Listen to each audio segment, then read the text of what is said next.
Let's hear the Minister of Education again making the point about the need to use local language as a medium of instruction, particularly at the basic education level.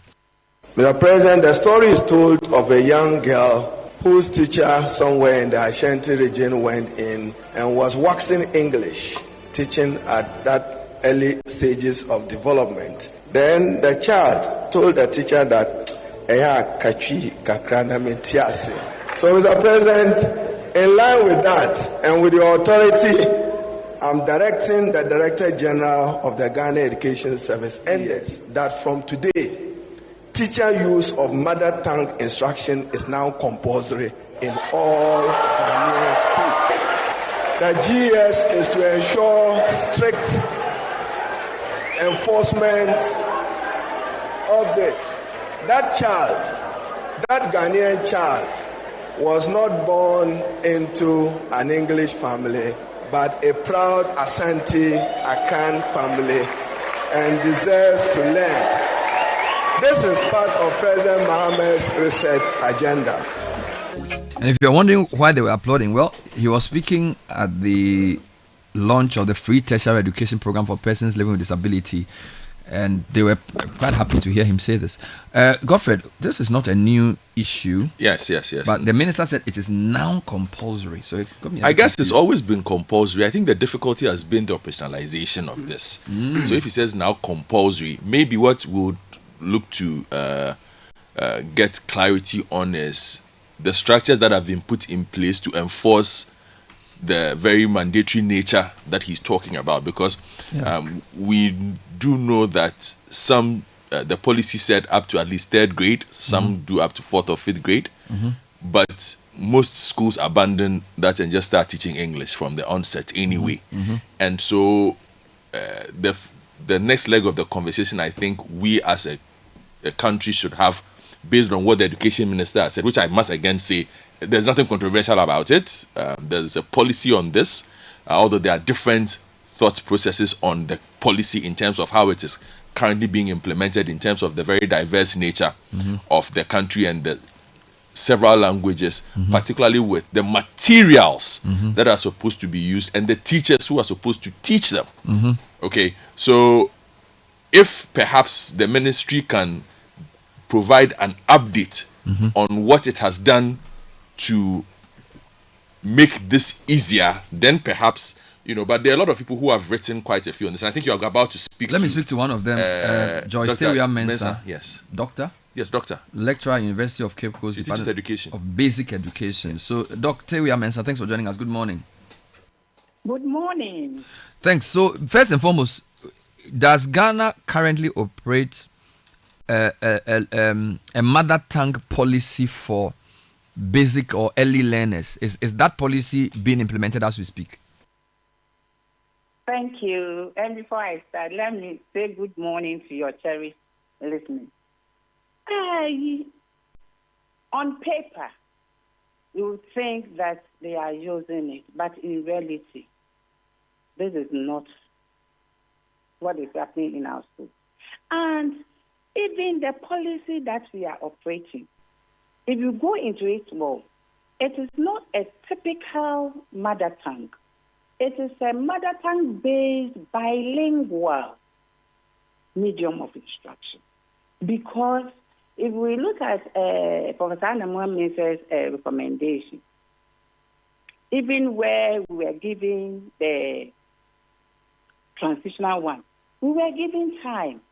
That's 80, that is, you use 70% of your instruction in the local language and 10% in English. That alone tells you that we are using bilingual medium of instruction. And when we say mother tongue, I have an issue there. Because we have a lot of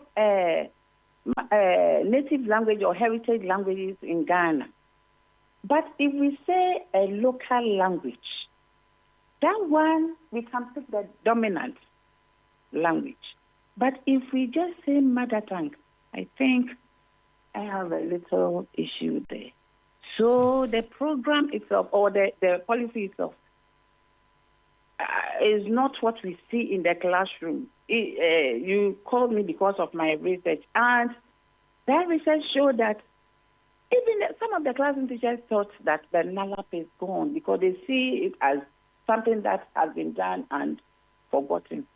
Forgetting that it was a program that was used to implement the policy.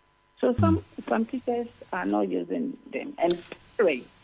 So, by the way, does the policy prescribe the specific local language to be used, or that's based on the discretion of the school or the community? Oh, the policy prescribed 11 Ghanaian languages. So, and these are the dominant local languages spoken in the across the nation. So, okay, but do we know if there are materials in these 11 languages for the teachers to use in implementing this bilingual? Since you say it's not even full mother tongue, it's a bilingual. It's a mother tongue based bilingual. Mother tongue based bilingual. A chunk of the time. So what type of material is necessary for this to happen? Materials, I will start from even the training of the teachers, because if we train them with for them to have the skill, they can make some of these materials themselves. So, like making books, using the local material to make books. If we train the teacher, they can do that. But we need some from the government to also complement whatever the teachers are doing. But if we have not trained the people, if we have not trained the teachers, even if you have the material, how will they use it? So this issue is very, very, if we want to use it, then we need to train the implementers very well. Now, are and those... I think it's same with the Professor Anamome's recommendation that before we roll it out, teachers must be trained. So the mere fact of a minister announcing that from today the mother tongue should be the basis of instruction at local level does not necessarily mean that today, Monday morning, it can happen. He announced it over the weekend. There are many things that need to be in place before we can even remotely begin to implement this, correct? Yes and no. Yes, because we still have some teachers who can do it. We have some teachers who can do it. But as you saw, you have read my article, teacher posting is one of the issues. If you have posted me to a place where I cannot even speak the language, let alone write it, how do I use it?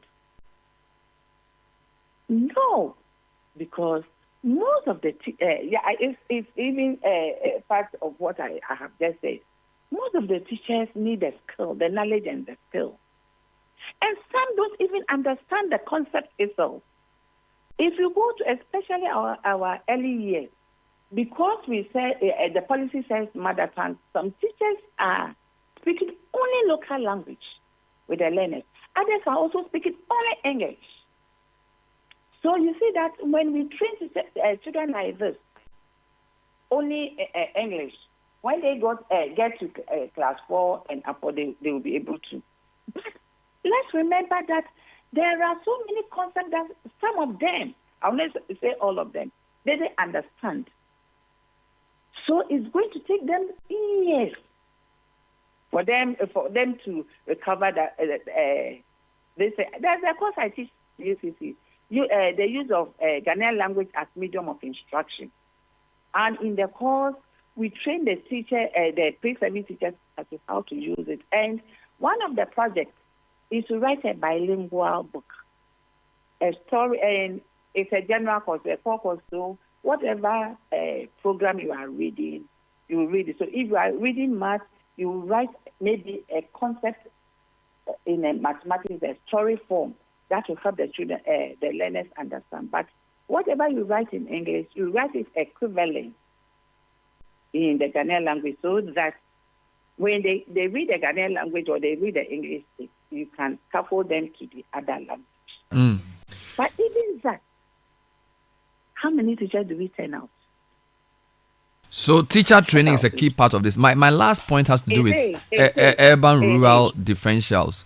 In a monolithic, generally rural society, I'm sure it is easy to see how, because children are spoken to in a particular language at home, going to school to reinforce this bilingual mother tongue thing can work. But if you have a child in Accra where you have different ethnic groups in one school where parents speak different. So I may be speaking Ewe to my kids, Godfred may be speaking Ekwapimchi to his kids, and Kakra may be speaking Fanti to her kids.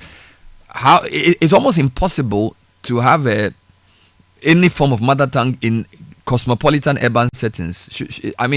So should the policy be separately applied to generally rural areas than it is to, say, urban areas? Oh, it can be applied in Accra as well. It depends on the way we go about it. That is what I'm saying. The word mother tongue is the issue. But if we say local language, so you will see that Accra children, the dominant language in their catchment area to be used. And one thing we should also understand is that in Ghana, most children, especially in Accra, most children are speaking English at home. But are they Ghanaian children? Can we help them to at least learn one local language where they can also test out and say, I'm a Ghanaian. I can also speak a language in Ghana. So all that the mother tongue or the bilingual approach to teaching is stating that at least, especially the mother tongue based, let the children or the local language based one help the children learn one language in their locality or in their country and give them the international language as well. Because one thing sometimes we don't pay attention to is that these Accra children that you think cannot speak any of the local languages in Accra, please, you leave them. Let them play with their friends while you are not there and see if they will not speak their language. Though they are in residential areas, they speak only English. But because they hear the language around, they have picked one or two things. So when the school reinforces it, you will see that they will get the thing very fast. So Accra can use it, provided we train teachers as to how to use it well in the classroom. Even the former monolingual, they are using what we call translanguage, and it's working for them. So please, it is something that we can do, but we need commitment. We need political commitment in terms of teacher training, in terms of materials and others. All right. Thank you very much for talking to us, Dr. Tebia Mensah. We appreciate your time and insights. She's researched this. She says we can do it, but we need to train the teachers. Yeah. She also clarifies that what we have on paper is called bilingual mother tongue based training, not pure mother tongue. Yes. Be that as it may, she says we can do it if we train the teachers. And an interesting part of the work that she did, I think time did not allow us to, delve further into it, would be what parents think. Because most of the time we don't ask what parents think. What do they think? And yeah, because as a parent, would you want your child to be taught in a certain way? And their research found that a lot of the parents were opposed to the program. Yeah, because parents from all over the country. Yeah, because they felt that the teaching and learning resources were not available and that the teachers were not equipped properly. And so they just preferred their children to be taught in English. Because they did not want their children to be left behind, because the system was not adequately prepared to teach the policy properly. You see, and I think it's something that we must always look at. I even think it's even linked to the next leg of the conversation you are about to have on the hair policy and whatnot. If you put out a policy like that, it's a policy that has been around for 70, 80 years. Has there been any sort of consultation with students, teachers, on what they feel about the policy now in order to update it, or we just simply come out and say children and parents don't know what is best for their kids. Leave it to the teachers and the educationists. So this is our policy. You can meet us halfway or get out. I don't think that style of education works anymore. A lot of parents are actually very savvy education-wise. Also, education requires the support of the parents to reinforce what is taught. To reinforce, exactly. So if you are putting in place policies and you don't engage with parents at a certain level, you end up just basically dictating terms to parents. And some of the parents might tell you, look, I don't agree with this.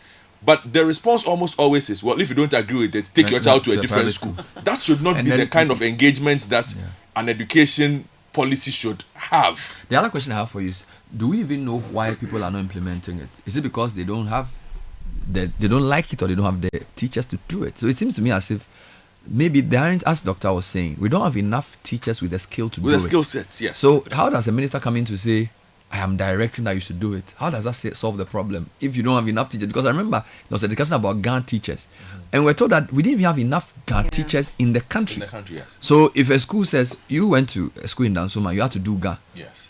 I'm told that the quality of GAN teachers we're having is not that many. Many now, yes. Okay, so how do you implement a bilingual or local language or mother tongue thing when teachers don't even have the training? And do you just by announcement start an implementation? Because, for example, have we taken stock of how many teachers of that capacity we have? What areas of gaps are needed?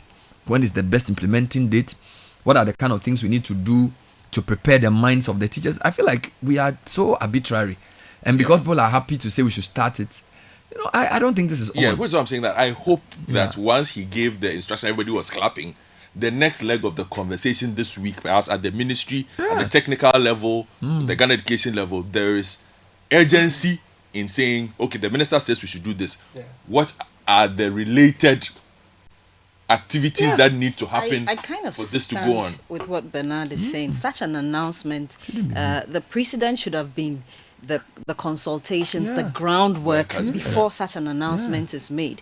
If we are hearing from the ground that there's no such thing happening now, that it questions the intention of the announcement. Was it just an announcement to excite people? Was it intended to trend? What was the purpose? Do we have enough? So, for example, if you go to a school, I have a favorite school. It's Niso Wadin Basic School at Maijo. It's at the so-called school junction. All right. It's a basic school that serves that area. Shaleboche, Maijo, and Ajiringano. It's a big school. A class size about 80. Do they even know which mother tongue to use? Because we are in Accra. But in that same area, people have even started attempting to change the name of Maijo to Nanakrom, which was getting pushed back. Because a lot of Twi speakers live there. There are a lot of Ewe speakers who are there as well. All right, so let's assume you're even going to use Twi or Ga.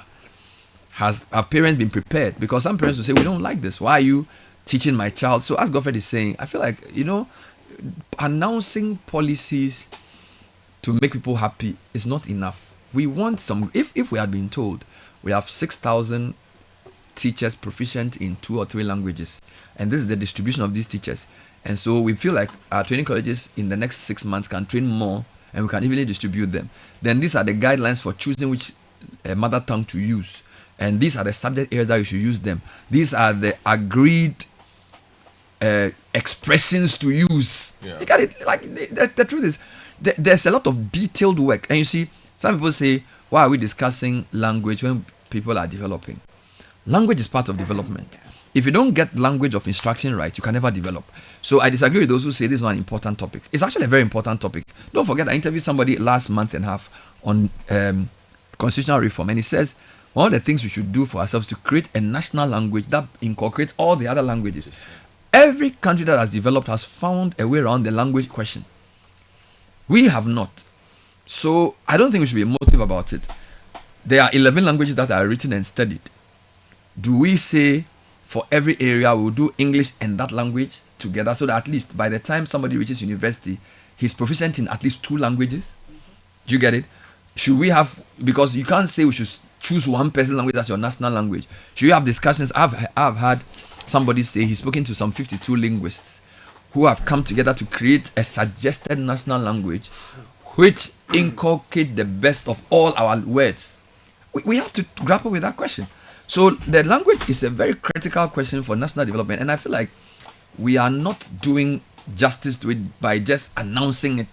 Yeah. That they should implement. It's actually a very serious thing. Yeah. The issue of how we can reach our citizens. I'll give you a last point. We say Ghanaians, about 75% are literate. That's only true if you bring in their local languages. Yes. If you take English literacy, it's about 30%. Yeah. So it tells you that even with literacy, there are lots of people who are well trained in their own language. How do we harness that in our national development discourse?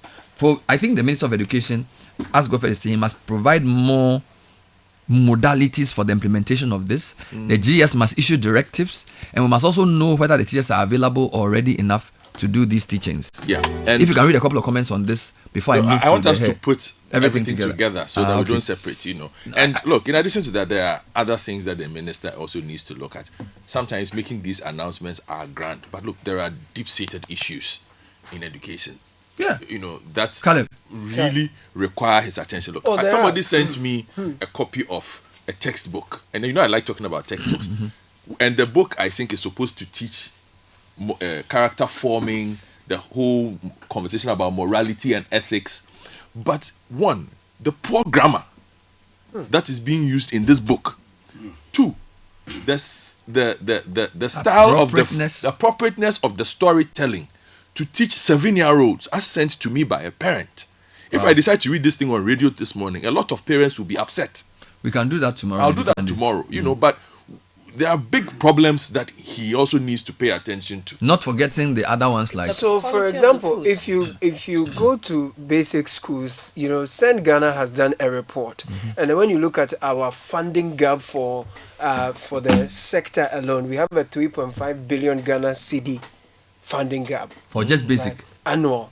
Wow. improve the infrastructure of basic education. And then still within that period, we see that there is a huge lack of infrastructure like classrooms, desks, furniture, safe buildings, water and sanitation facilities. Now, this one is very important to me, water and sanitation facilities, because the Auditor General's report sometime back 2025 or earlier stated that 60% of Ghana's schools lack toilets and water access. 60%, 60. 3 out of every 5. Exactly. Don't have basic water. We have a very serious issue now. According to the 2025 performance audit, only 2 out of every 5 schools have access to toilet and urinal facilities with running water. Jesus. That means 60% of public schools, thousands of them, fall short of even the most basic sanitation standards. If you add to the fact that we have about 5,000 schools across the country under trees, then it means that the burden that the sector has is really serious. Because there are schools in Accra, we're not even going far, in Accra, where the kids ease themselves on refuse dump sites. And you're thinking adolescent girls in a school which has no running water. Precisely. That's just not right. So it's the challenges are huge. If you don't have infrastructure, the kids don't have a better conducive atmosphere to study in, and the teachers are not motivated because of the heat. I did a story at La Presby Salem some time ago, which got the headmistress into trouble. If you get into the classroom, it's an oven. It's very hot.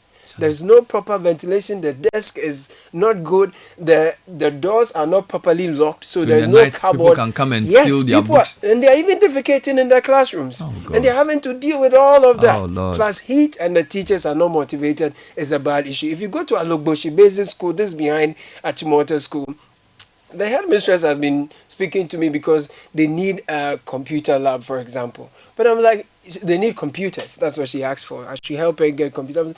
When you get the computers, where are you going to keep them? They don't have a lab for the computers. But if you take that apart, they have structures that were built in 1960. The roof are ripped apart. The desk doesn't work. The floor, the kids, some of them sit on the floor. And when you cement a floor, you screen it, and over time, the floor is tired. Holes are basically all over the place. And this is just Alogboshi. This is just Alogboshi. So there are real infrastructural issues like this and sanitation concerns that also come together. So sanitation, infrastructure, feeding. Absenteeism, feeding is a big point. So Sky, which is back to the point around politicians and their approach to education. And look, you've said it. we are not personalizing it. We know Haruna, he's a politician. He's a decent guy. But I feel like whoever is advising him to make these announcements is not really helping him, because we've not even finished outlining the issues. Quality of textbooks, availability of water in schools under trees, funding gap for basic education, all right, and the divide between rural and urban. Now you're bringing in a language policy which is good but has not been properly formed well by the announcement.